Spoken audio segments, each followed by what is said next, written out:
Hey guys, I wanted to show you what I did to increase the pressure going to my refrigerator.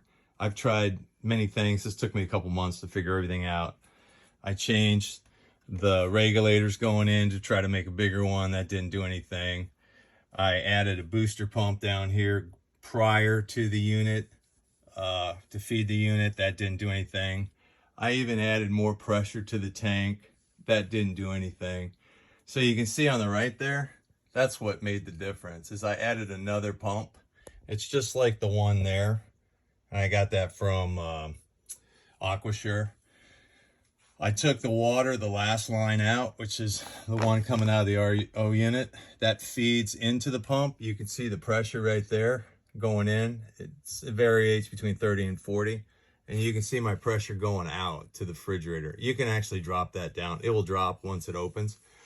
But the big thing is I feed this pump, and then this is a chuck valve. I picked that up on Amazon, so it keeps the pressure from releasing.